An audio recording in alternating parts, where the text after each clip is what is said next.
Al, and Sarah, my co-host. We're going to start. My name's Eric Thomas. I'm a fellow at Cafe, and currently I'm a TA for Cafe 430. And this summer, I'll be a TA with my colleague Sarah here for Mhm. Cafe's, I'm sorry, for TDNY's Summer Intensive 530 beginning next week. So Sarah, kindly introduce yourself and then I'll start. Thank you so much for the brief intro, Eric. My name is Sarah. I am currently a DRPH student here at CGU, and I'm a teaching fellow. And alongside Eric and Jonathan, we are members of the cafe team.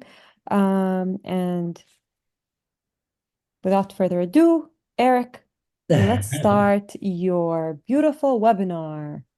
Fantastic. Welcome, everybody. If at any moment you have a question or a thought, kindly just use your raise hand icon, and Sarah and I will get to you. We look forward to a conversation. Um, and without further ado, I'm going to start writing your teaching philosophy statement. All right, here we go.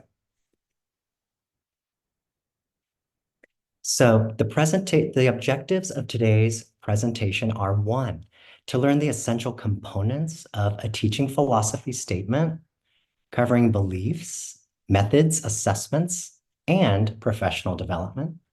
Two, reflect on our personal values and integrate them into a cohesive teaching philosophy statement.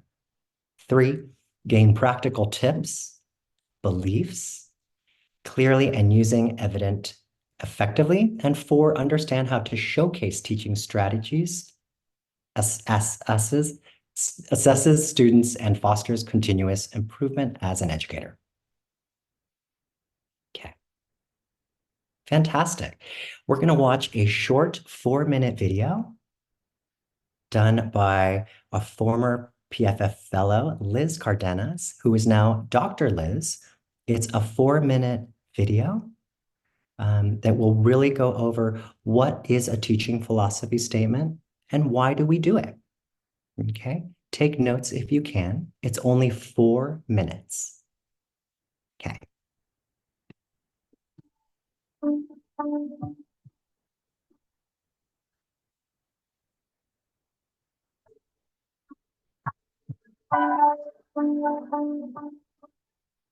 Hi there, my name is Liz and I am with the PFF team.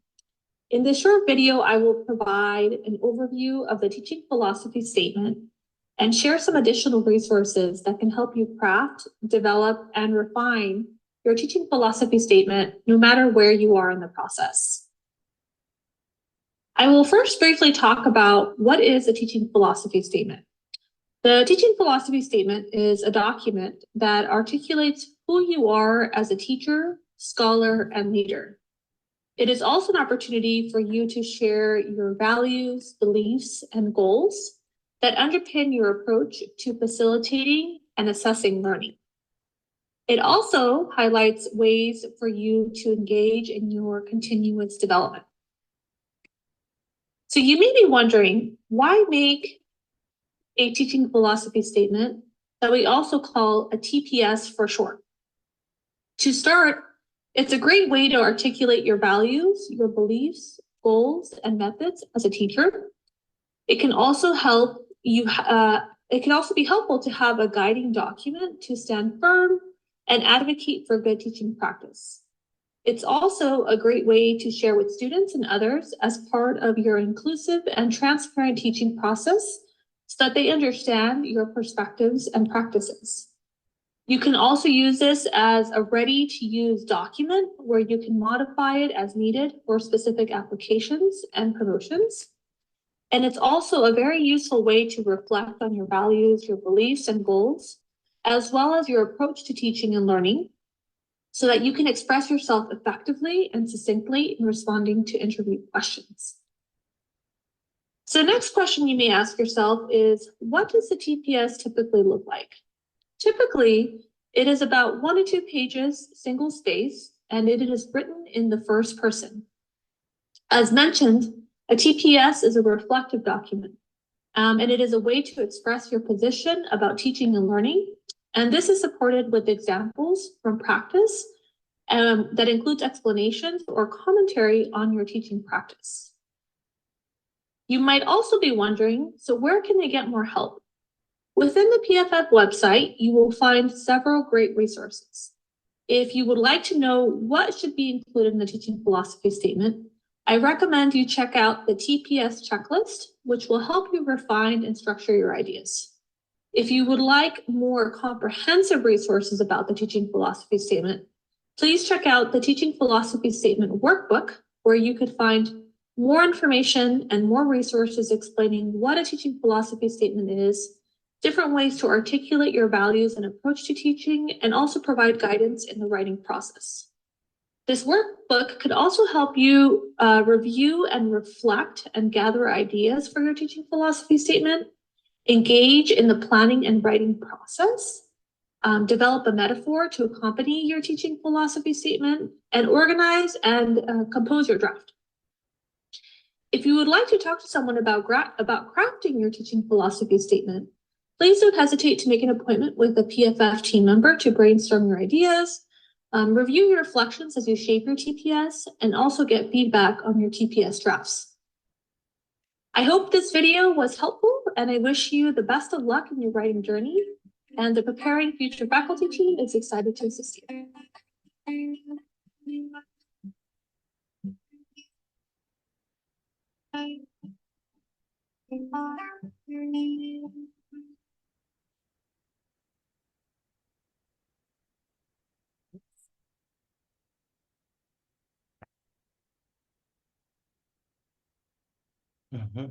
like, how do I get out of my screen? Okay, can you all still see my screen? Okay, fantastic. Okay. Okay. So at this point, Liz shared with us what a teaching philosophy statement is. And this is going to be a 3-minute journal activity. And I'm just going to go over one more time what Liz said. A teaching philosophy statement, or TPS, is a document that articulates who you are as a teacher, scholar, and leader, and the values, the beliefs, and the goals that underpin your approach to facilitating and assessing learning and your continuous development, period. So what I would like for all of us to do for 3 minutes is write and reflect. Kindly make a list of ideas for your own TP statement. Okay, just 3 minutes quietly. Next up, we'll have a group discussion. Okay.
Mhm.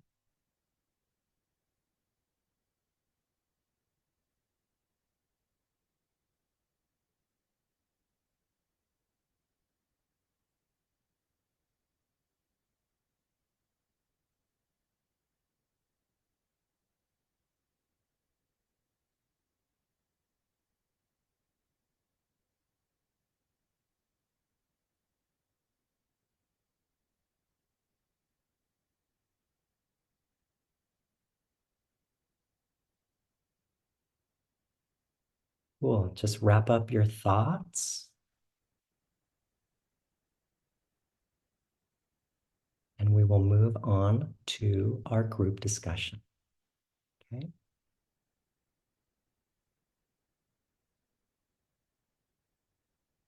Cool. All right.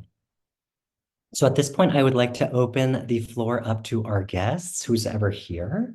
And I would like to have a conversation about what you all wrote down after watching that video, learning what a philosophy statement is. And I would like to learn what notes you took and what you'd like to talk about. For example, I always think of myself as someone who likes to help others in the classroom, right? Or I think of the word discovery, right? I want to discover as an instructor, and I also want my students to discover. But my challenge is, how do I write that and articulate that? So those are kind of two things that I was kind of writing. I also like joy. I like care. So those are kind of words that came to my mind, but I'd like to learn from you all. Summer has her Summer has her hand up, and then Mark. Go for it. Hi, sorry my video is actually not working right now, but I also was struggling to articulate it, but I work on medieval literature and medieval history. So a thing that's really important to me is relevance, because it's something that's obviously a lot of things that I might bring to a classroom are, 1,000 years old. So how do we connect that to things that are relevant to where people are and kind of where students are right now? Things that might seem very, very old. Good question. Like if you're like Summer, an instructor of historical, right, or archival things that may seem ancient, right, Summer? How do you, Exactly. So yeah, like you write these yeah, ancient things, how do you make them come alive? exactly. Like Some finding the relevance piece or connecting it to current things happening in the world, even though it seems or may seem, very disconnected from what we're doing today. I think I can give my 2 cents about it. I was a faculty in dentistry a long time ago. I was an assistant professor at the dental college before I moved forward to my new um, career. Um, I used to teach one of the classes that I used to teach is classical literature. Um, by that, I mean classical papers that were the base of prosthodontics at the time, but has been proven to be outdated and, replaced by um, best practices now. So how do you tell someone, well, this is a classical paper. We no longer use this approach to treat someone, but you have to teach it. You have to learn it anyways. So that was my problem, and I think that it resonates with yours. So this is like old from the past. There's always a silver lining to why we're like being taught the past. There's like a common problem that was then that was solved with this approach. And if nothing from that approach is still viable, it's the how to, the deduction of the processes, the actual value of what they were trying to relieve. So if it's history, I believe you're gonna talk about a battle or some sort of dilemma. Why is this dilemma relevant then? And how can we now derive solutions or not do the same mistakes? So I think that's like how you should go about it, or like I'm giving you a new POV in order to look at it in a different way. I don't know if I ever helped you, but yeah. No, absolutely. It absolutely does. Thank you. Mark was next. Yeah. So my area of study is um, political theory and public law, and that's the area that I also want to teach. So one thing that I put down is to foster an environment for critical thinking and to provide information and guidance on exploring and understanding political theory and philosophy and the law. Mhm. Fantastic, Mark. So what I'm seeing, and we'll get to Grant as well, we're seeing all of us as scholars and researchers and hopeful instructors really bringing our specialty into our philosophy, whether it's dentistry like Dr. Sarah or Summer and medieval um, historical work or political theory. What I love that we're all doing is we're reflecting on our knowledge, right? That we know we can instruct. Um, and now, Grant has his hand yeah, up and now we're too. kind of working into how. So Grant, what are you studying? I am studying cognitive psychology, and I think I'm a bit sort of earlier in the stages than everyone else here, at least from those who've talked so far, because I'm just still in the PhD program and I don't have any teaching experience beyond a bit of time as a tutor and academic coach, but I'm applying now to TA positions and I'm going to be in that TNDY 430 course over the summer. Oh, Looking forward to good. that. So I just signed up for this on a whim, basically, because I figured it would help for that. But for me, I'm just trying to think of what helped me as a student, and so then what I'll want to be able to bring to those types of experiences. And I think particularly in psychology, it's easy for us and just the other sciences to view published research as a sort of gospel that is above us that we don't really feel qualified to think about too critically or examine. And I think one of the best resources that I've had and that I'd want to give my students is these sort of opportunities to have more of a seminar discussion over these articles, discussing not just their findings, but also their methods. And do we think their methods were good or that they had potential problems so that we can get used to critically evaluating research, not just as a student, but also as peers who will be entering that space. Fantastic. You've covered so much. And Grant, you're in this coursework, but you're really articulating a lot of knowledge. I can see that you've read a lot of fantastic syllabi by CGU faculty. And when I was at your stage, that's where I really started to discover um, how graduate faculty articulated who they were as instructors. So take the time this summer to go back on your favorite syllabus and reflect on how that faculty um, articulated in that short paragraph who they are in the context of instructing that class. That's really awesome. Hey, Al, what do you have to share? Thanks, Eric. I'll start by saying I do have a bit of, I mean, I do teach courses right now. I am still in a PhD program and I teach courses at a California State University. I am in teacher education. Ask. Um, I and as someone who is a credentialed teacher, a high school teacher, I had to come up with a teaching philosophy statement many, many years ago. What I'm having difficulty with is that it's difficult to generalize. And what I mean by that is like I want something that is more about my face-to-face courses, and but I teach some asynchronous courses. So I'll go through here and you can actually figure out what's not asynchronous, which I start with being collaborative. I want my students to be collaborative in the classroom. I Mhm. believe in like a social constructivist mind frame, like a social cognitive, that cognition increases when we're being social and building upon each other's ideas. Mhm. I like my classroom to be deliberative, not debative. I don't like debate so much. I want my students to build upon each other's ideas. I like to offer students choice the best I can, and a place really where all identities can come together in a collaborative spirit. And I think that's where the highest level of creativity occurs and critical thinking. And that's what I wrote. And I'm just Fantastic. not sure how to transfer that into like because not all the courses I teach are face to face. There's a couple of them that are asynchronous, and asynchronous is I have some thoughts about whether or not that's truly teaching. Most definitely. Next up, we are going to get into that resource that Liz mentioned in the video, the Teaching Philosophy Checklist, which will really be a fantastic tool for you all. Al, thank you for sharing.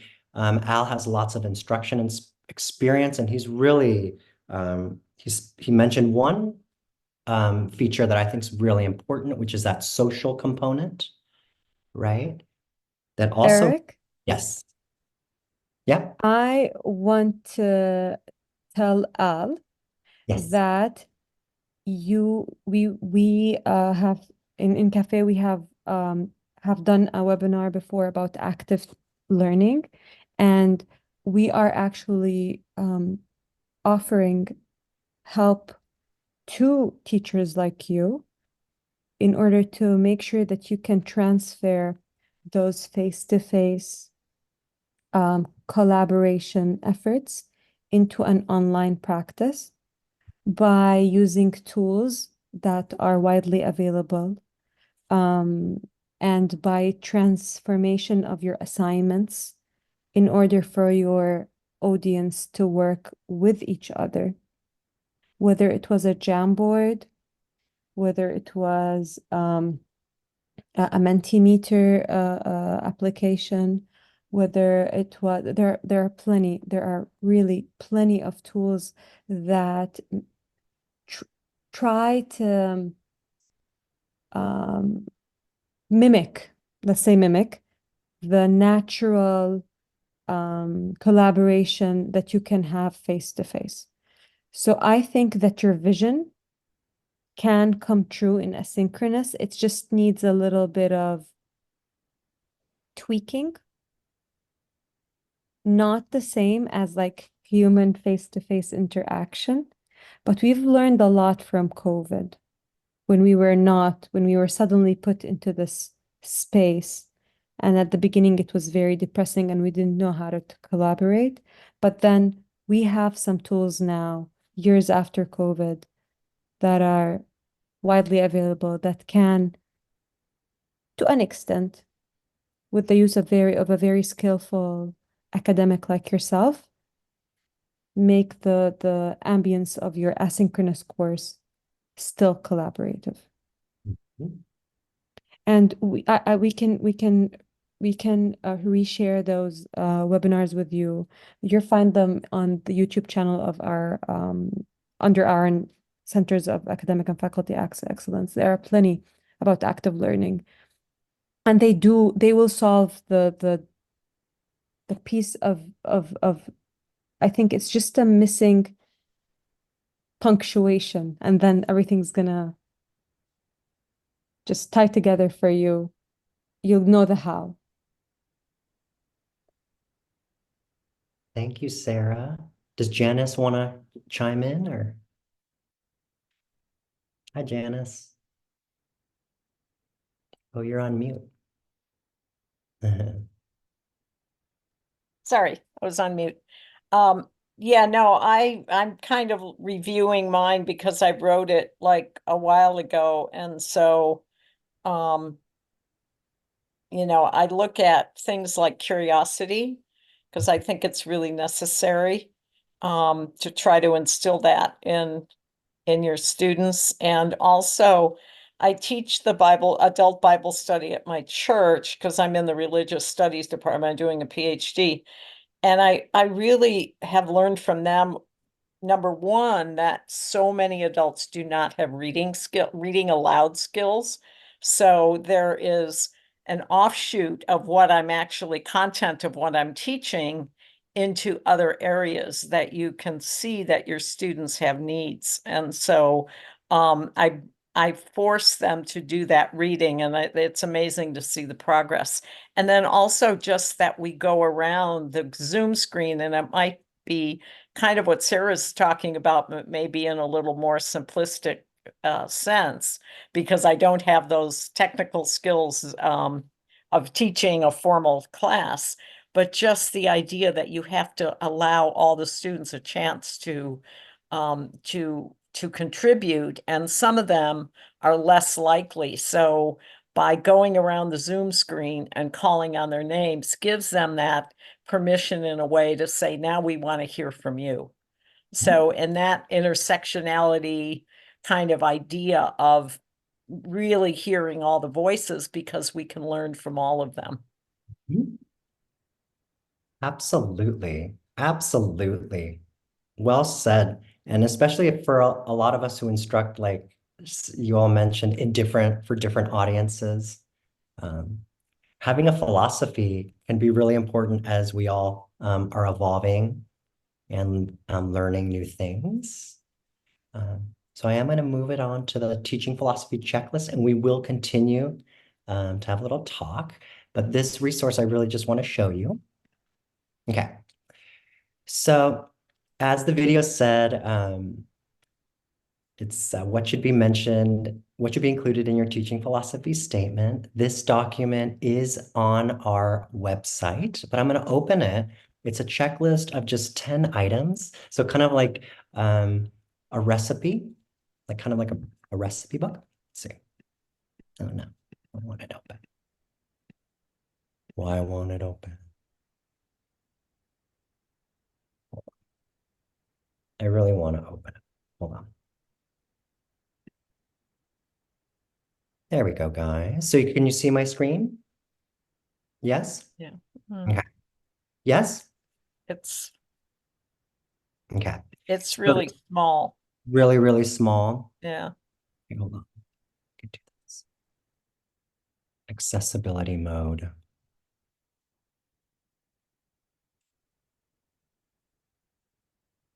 Okay. Is it still small? Getting bigger? Okay. So this is as big as I can get it, but what I'm gonna just go through this document really quickly because you've all mentioned a lot of these themes. And this is what I use after I do all my brainstorming and speaking with my colleagues and friends like you all. I always do this type of work in a social way because for me that's where I really learn what is important and topical.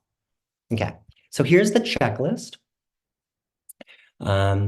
These are kind of the ingredients to compose your TP statement. So the 10 items are a teacher-scholar identity. And a lot of us have really already spoken of those of our past knowledge and how we're evolving into new identities. You should have a mission. You should show awareness of yourself as an instructor. So teaching purpose or mission, right? You should touch on human development. You should push your goals out even further. Okay. Number 4, it should come into what is your teaching approach? How do you integrate diversity? How are you inclusive and equitable? You should be specific, as number 5 says. Okay. So this is where we're not general, but we're very specific. It's a 1 to 2 page doc, 1 to 2 paragraphs. So we're really specific. We're giving examples like Dr. Sarah mentioned of active learning, right? Number 7, we're coerce. We're philosophy coerce. They circle back to our values, beliefs, and goals. Okay.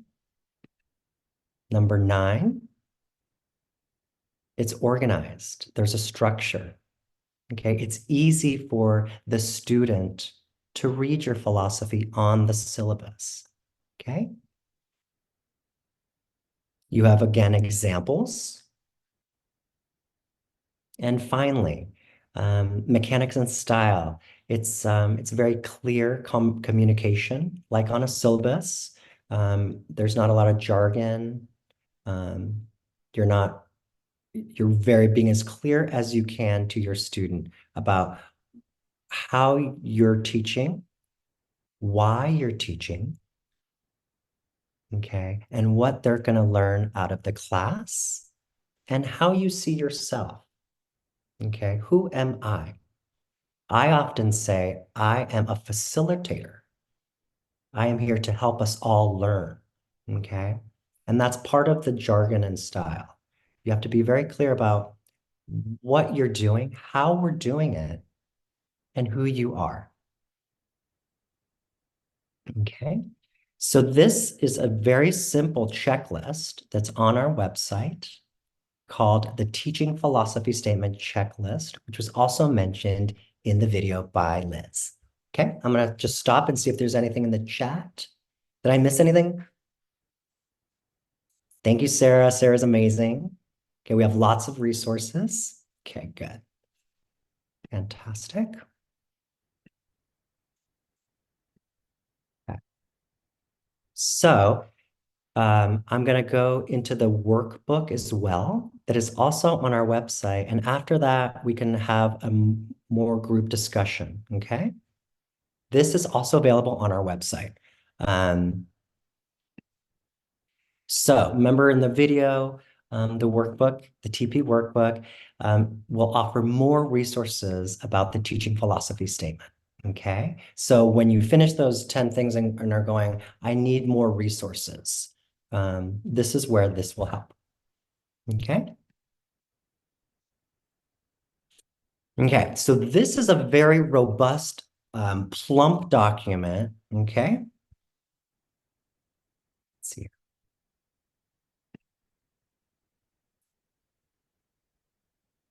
Ooh, okay.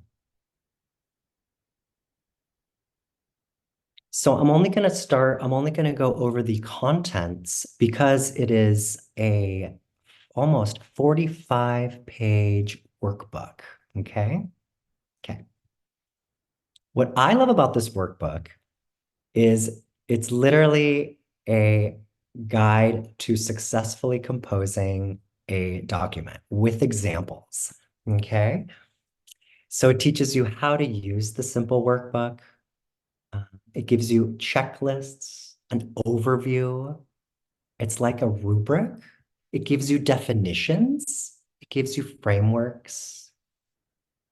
Okay. And when you come down here to the first one, this is exactly how it begins. It's a really fun exercise that does not take a lot of time. And it's something that I wish I would have started using in my coursework. Okay, so that's just a tip for all of those still in your coursework. I wish I would have opened this document and just began reflecting on who I am as a scholar and researcher. Because it's almost like you're creating a brand for yourself as you're learning and reflecting. And that takes just like a workbook like this that allows you to put all that knowledge into it. Okay. And so you can see there's assignments as you compose and are writing.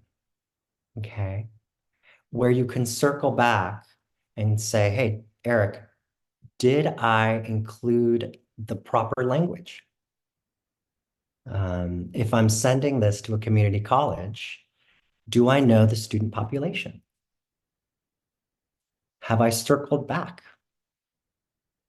Okay, good. And that is the workbook. Okay, there we go. Boom. All right. So after seeing all of those resources and reflecting on a teaching philosophy statement, where do you think, how comfortable do you all feel working on kind of adding to your philosophy statement? Is it something that you like to do after you teach every class? Or is it something like you reflect on, Janice, kind of once a year? I'm trying to evolve as I teach every class. And so I'm trying to say, what did I learn about myself as an instructor? Okay, for example, I learned that graduate students in my class like mini deadlines. Okay, so how does that change me as an instructor? What have I learned about inclusion and equity? Okay, so I'm constantly refining that because I notice every class has different students with different needs. So, Eric, I want to add for you to course. your wisdom, just to chime in. So I learn it in a different way. So I'm gonna bring my perspective. I know what I don't want to be. I've met who I don't want to be. I've been in classes with who I don't want to be. So my duty as a person who learns from what they've been through is to either do the exact opposite or to not do those mistakes. So if I've ever felt that I'm in a toxic community of scholars, if I felt that I wasn't included in the conversation, if I felt that I was not given the flexibility that I need to succeed, or I was not given a fair chance to showcase my skills in a different way other than the traditional, I want to be the professor that includes everyone. I want to learn how to include everyone. I want to be flexible as it permits. I don't want anyone to feel uncomfortable in my class. I want to learn from the experiences that my students bring, whether it was culture, background, different skills. I want my class to be student-centered, not professor-centered. Because I've been in classes where the professor thinks they are the most important person in the universe, and they might have been, but that takes away from them. That takes away from them when they state it that way. I'd rather my students admire me because of everything I do on day to day.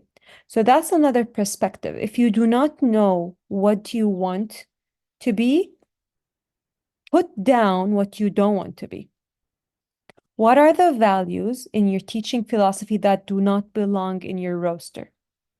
Nuh-uh, that's not me. That's not my upbringing. That's not my philosophy. That's not what I want to be. And then automatically, another list will reveal itself for you. And I want to make sure that people know that although this document is very dear and near your heart, and it talks about you, and it's very unique for you, you have to be flexible enough to know that it has to reflect the values of the place you're applying to. So it's not set in stone. You're a smart scholar too. You want to get the job. If the job is based on equity, and they love the buzzword equity, I'm sure because you're a fair instructor, you have a lot down your sleeve with equity. You just reframe your teaching philosophy to make you fit the position. Because at the end of the day, you have a lot of values as an educator. You are a very equitable teacher, but you need to land the job. So we have to be flexible, like a chameleon, within our scopes of morals. I'm not saying put there something that does not belong to you. Within the scope of morals of your morals and your philosophy, reframe it to fit the job scope. It's very important. It's not set in stone. It says a lot about you. It is your own advertisement. So if you're going to send someone these papers along with your resume, you're trying to sell yourself. Put the best out there. Push the best out there that matches the place you're going to. So I just wanted to add that because some people forget that it is one, although it's very near and dear your heart, but it's one of those papers that you have to fill. Okay, thank you. Most definitely. Thank you, Sarah. I think it's really important to reflect on ways of writing it. And we're all, like Sarah said, coming at it, and we're allowed to approach that writing in different ways. And I really like the way Sarah framed that. For a lot of us, we've had really wonderful experiences, and then experiences that have shaped us in a legacy system, and that we must critique. All right. So, are there any other questions or comments as you all reflect on the presentation or your own teaching philosophies for the summer teaching or the fall? Mhm. Eric, dear, can we address Genesis' question in the please? Are resources for creating an evaluation for students to use in assessing the class? Janice, if you can elaborate on your Oh, yeah. question Do you so we wanna can tell help us? you better. Yeah. Sure. I mean, CGU has an evaluation and, I find them kind of a little, not real, there are, all these things are slanted, so it looks like it's really good. And I'm just wondering what questions might be available to provoke with the students, because they're not really thinking in evaluation terms. But I was thinking of doing it in what I'm teaching now because I don't do it. And, just to get their feedback so that I can improve. And, and also begin to get them to think in a way critically in that sense can motivate them in that direction as well. So, and I'm thinking of the class I'm teaching now because I don't get any feedback from them. I just teach it, it is what it is. So I'm just looking for, questions that can provoke them to think a little bit and then they can respond.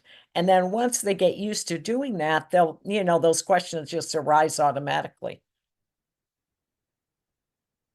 I Yeah. think, yeah. Do you want to answer that, Eric? Yeah, I think like it's it's a challenge to have, like you said, to be evaluated or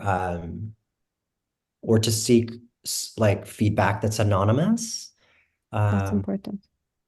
because like you said, Summer, you also want to develop and evolve. And what we do is we do anonymous polls, kind of like the one you see here um, on your screen. And you can do anonymous polls on like a Google document and just start with a couple questions. But that's what I'm saying is what questions will provoke a Well, response in yeah, that. one question is, yeah, like the first one we asked, like how satisfied were you with the Yeah, webinar? but that's so rote. It's just so it doesn't allow a response to say, I Okay. liked this aspect of it, but I didn't like this aspect of it. I think you Sure. need to go further here.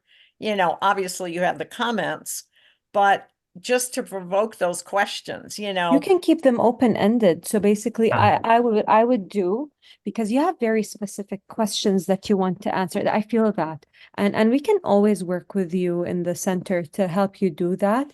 Like very one-on-one, very, very closely. But what I would do is I would ask two things. I would make sure that they are open-ended so people can write if they wish to, because sometimes people do not wish to. So even if you provoke them enough, they're like, "Nuh-uh, not me, I don't have time for that." Because they know how their feedback is very valuable, but they'd rather put their feedback somewhere else or like their time. So please provide that time during your session because they're not gonna spend their own time providing. Yeah, so that's number one. That's number two actually, because open-ended time within your class. I'm not gonna say incentive, although that's nice. Some people's need incentive to do so. Number four, ask them, what would you have done differently? Rather than ask them, how much do you like it? So for example, I gave you teach the Bible, right? So if you're dealing with adults and you teach them how to read, right? So during this class, so class to class, daily class, while reading the scripture of, you mention it, and we mentioned that part of the scripture, what would you have done differently? People then will be provoked to say, well, I would have talked in a very inclusive manner. I would not have, like haters aren't going to show up. They're going to say, well, I would have talked more slowly.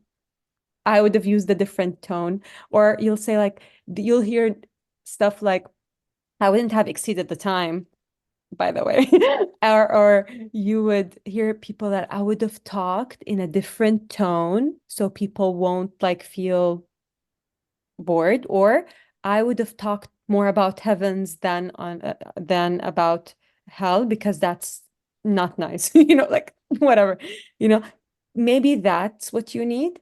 Or if you have a very exact thing that you're not sure of, your approach, your tone, your voice, your something that you're not sure of as a lecturer, as a speaker, I would write that.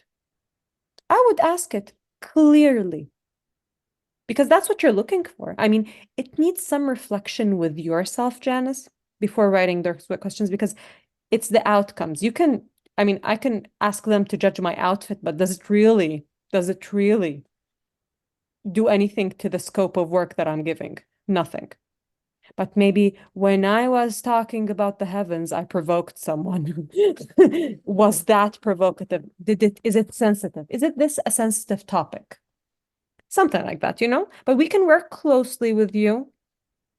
Maybe we're That would not be the great. best. Yeah, I'd like to work that out because already you've given me some ideas. So Yeah, but maybe we're not like the best people on the matter, but we know that we know a thing or two about education in a general scope rather than the specific matter at hand. right.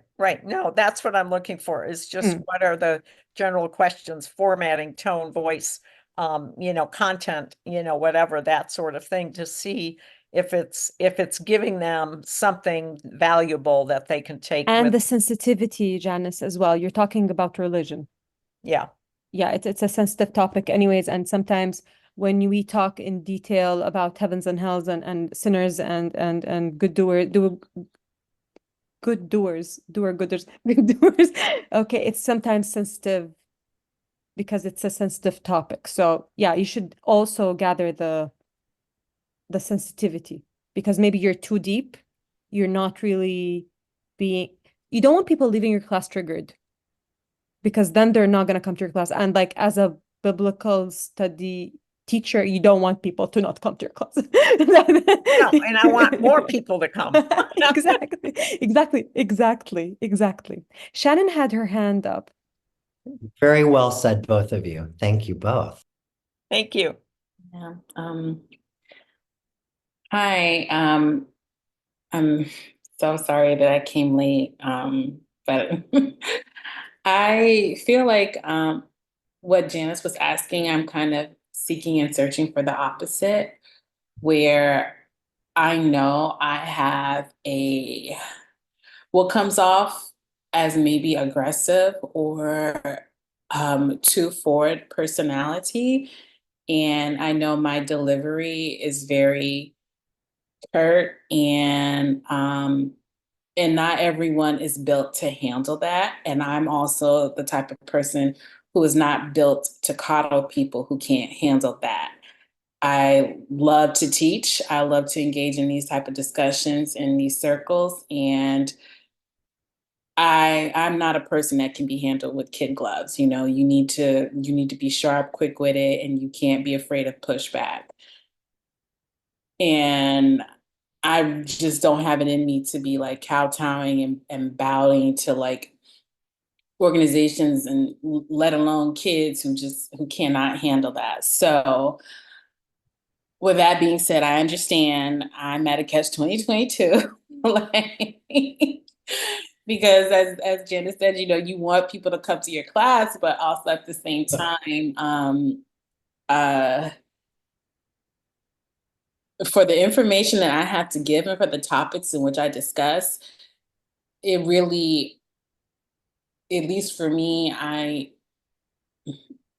haven't figured out a way to deliver it with a certain tone, with a certain pacing, with a certain nuance. I can do that, you know, if I want to be in character all day, but no, you know, what I'm discussing, I need there to be you know, is a certain realism behind it, because people's lives have been affected and they're still being affected by these topics. So I heard you when you all said, you know, we can book a one-on-one. I plan on doing that. But I guess Good. yes, I guess for inputting this in my philosophy, you know, maybe without painting a target on my back, like, have you all come across or have you seen other professors be, you know, who are able to get teaching jobs with their own natural type of personality? Okay, well then, I'm like I said, I probably need to book a one-on-one with you all. So Shannon, you're so it's me. It's I. Listen, there's two things that you have to make sure to differentiate: your spicy personality and your facilitation. There are two things that are not the same. So I want you to put it in a different, so I know that we're talking about teaching, but I want you to put it in a different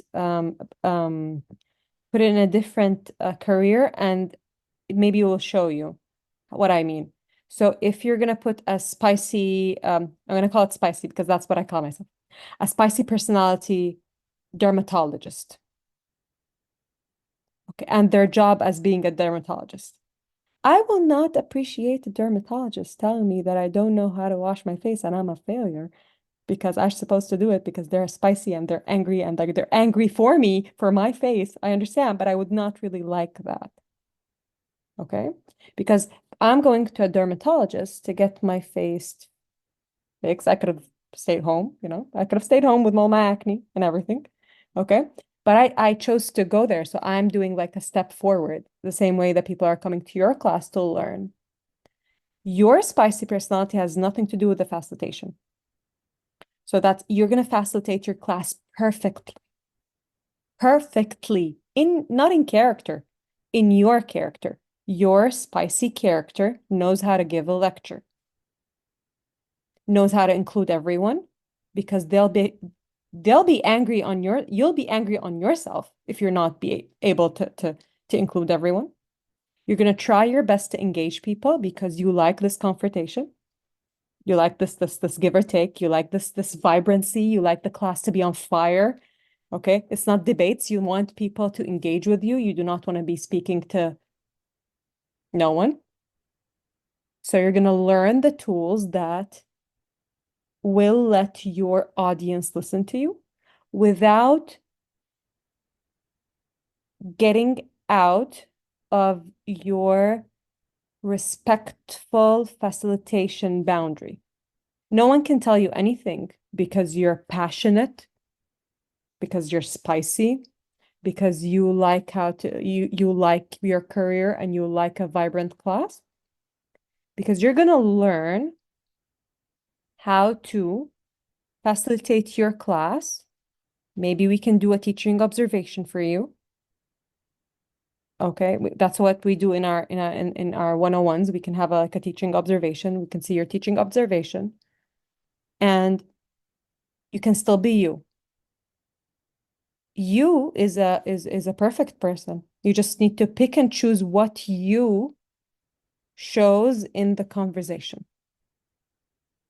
It's just a little training, but you're not going out of persona. Do you understand me? Do not let someone tell you because you are vibrant, you're fireworks. It means that you have to be Mr. Rogers in order to teach a class. That's not true. I've been to many Mr. Rogers classes and I slept. It wasn't comfortable. Okay, but I would love to go to a Shannon class. But you set the boundary so no one can, you will not surpass the boundary and no one will surpass the boundary. So when you were talking about like kids, like you can't deal with that. So you set a very, very, very beautiful line. Neither you or them will. So I think Janice can tell you a thing or two about that because she deals with adults. Adults that she knows that have a deficit. So she'll hear a word or two that really bothers her during the facilitation, but it takes you to tweak you to just like give them the side eye and move and and and move out of the conversation. If I understood, if that's what if my response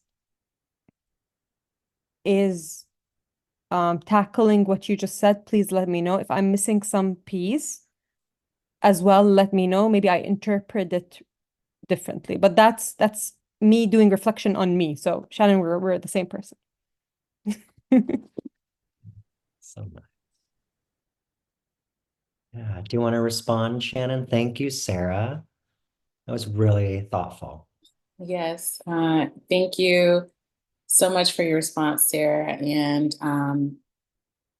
I didn't think about that before, but yes, I see the distinction now. Jonathan also kind of helped me out with some things because I've worked with him in the past before too. And now that I am ready to pursue the teaching certificate option here at CGU, you know, I'm eager, but also to like even from what I'm experiencing in class right now, I just have a spicy, very spicy, like level 10 spicy personality. and